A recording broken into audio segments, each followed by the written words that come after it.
Imagine a child whose heartbeat does not sound like life, but like a warning, slow and heavy, like a bell tolling somewhere deep beneath the earth, a sound that does not call people closer, but pushes them away. Because something in it feels wrong, ancient, and far too aware for something that has only just been born.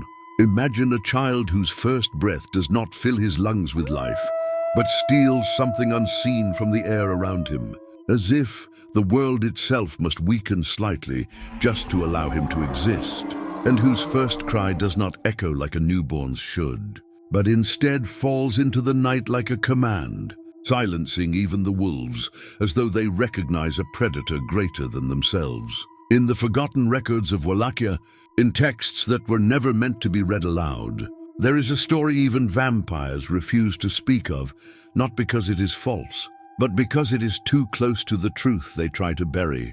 A story not of a creature they created, but of a son they could not control. And that is where this begins, because he was never meant to exist.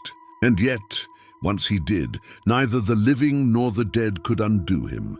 To understand what he became, you must first understand the mistake that created him. Because monsters are rarely born from chaos, but from decisions that should never have been made. His father was not simply a vampire, but something older, something the covens called a noble ancestor, an immortal who had lived so long.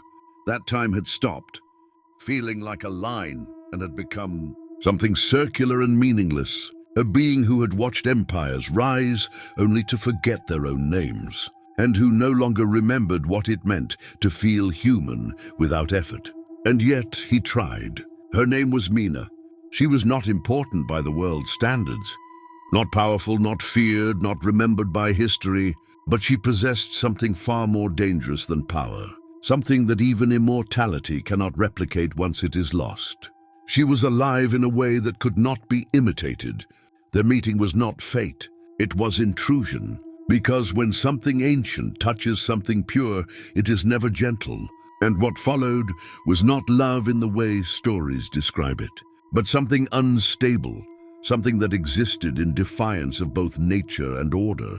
To the vampire covens, Mina was nothing more than a fragile vessel, a temporary indulgence that would eventually break. To the church, the ancestor was an abomination that needed to be erased before it spread.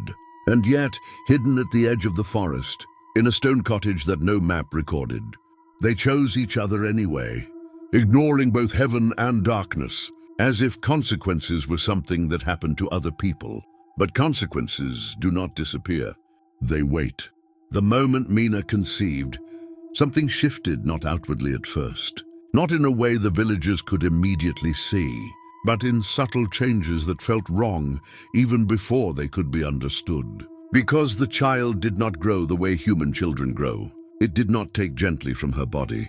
It demanded constantly, relentlessly, drawing from something deeper than blood, something that could not be replaced. At first it was only exhaustion, then it became absence. Her laughter faded, her warmth thinned, her presence itself seemed to weaken, as though something inside her was being hollowed out piece by piece, leaving behind only the shape of who she used to be. The villagers began to whisper. They said Mina looked like winter had chosen her as its home, that her skin no longer held the color of life but reflected light like something already halfway gone, and that her eyes, once bright and certain, had begun to carry a distant, hollow awareness, as if she were watching something approach that no one else could see. And still the child grew. But here is what no one said aloud. It was not growing alone. It was feeding. Every movement inside her was not just life forming, but life being taken. Every heartbeat of the child, a quiet demand for more warmth, more strength, more of something Mina could not give without losing herself completely.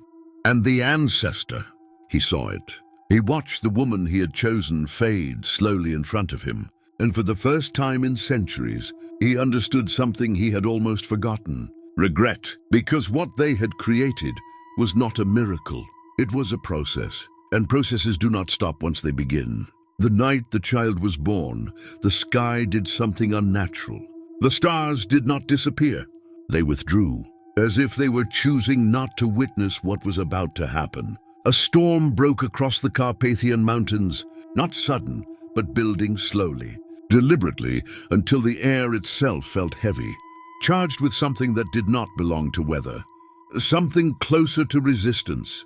Inside the castle, Mina lay on white linen that had already begun to turn red, her breath shallow, uneven, each one sounding less like effort and more like surrender. This was not childbirth. This was survival being contested, because the child did not wait to be born. It forced its way into the world. When it finally emerged, there was no cry, no gasp, no fragile sound of life beginning. There was silence, a deep, suffocating silence that filled the room so completely it felt as though sound itself had been removed. The ancestor stepped forward, reaching for the child, but something stopped him, not fear, not hesitation, but recognition, because the child's eyes were already open, not unfocused, not searching, but aware, watching, amber, bright and impossibly old. And Mina, she saw it too. She did not scream. She did not recoil. She looked at the child with a clarity that only comes at the very edge of death, as if in that final moment she understood everything that had been taken from her, and everything that would follow.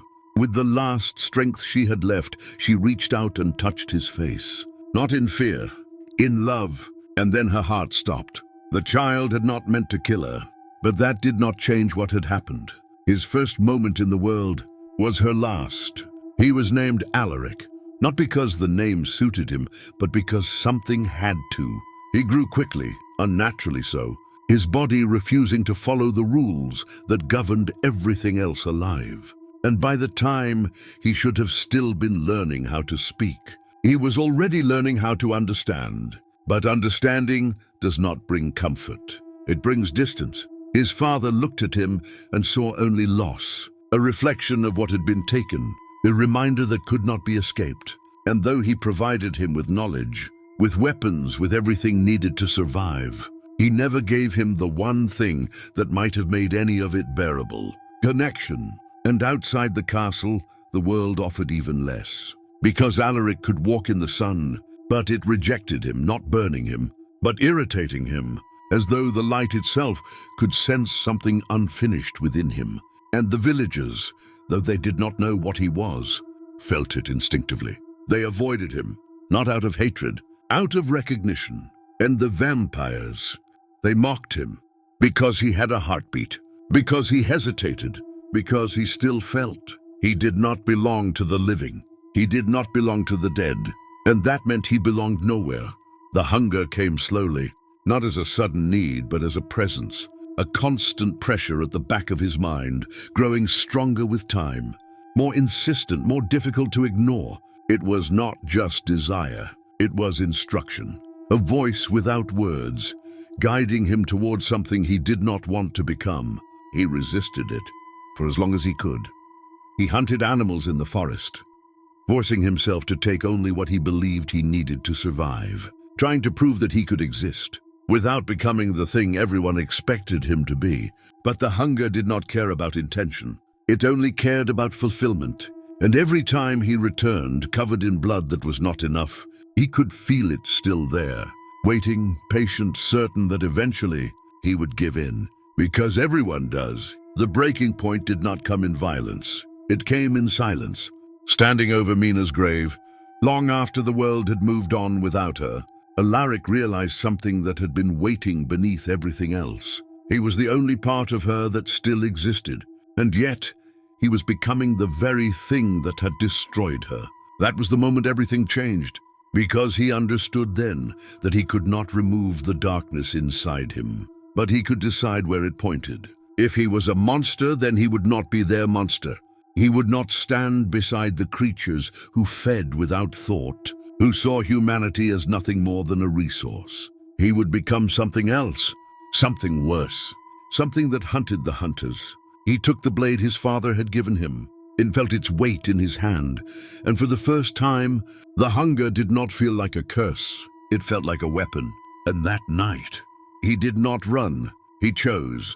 The first Dhampir was not born to save the world. He was born from a mistake, from defiance, from something that should never have been allowed to exist. But what he became, that was his decision. And every vampire that disappears without a trace, every shadow that hesitates just a moment too long before moving, every story whispered about something that hunts in both darkness and light, it all traces back to him, because he walks in the day, but belongs to the night. And if you listen closely, when everything goes quiet, you might hear it. Not your heartbeat, his.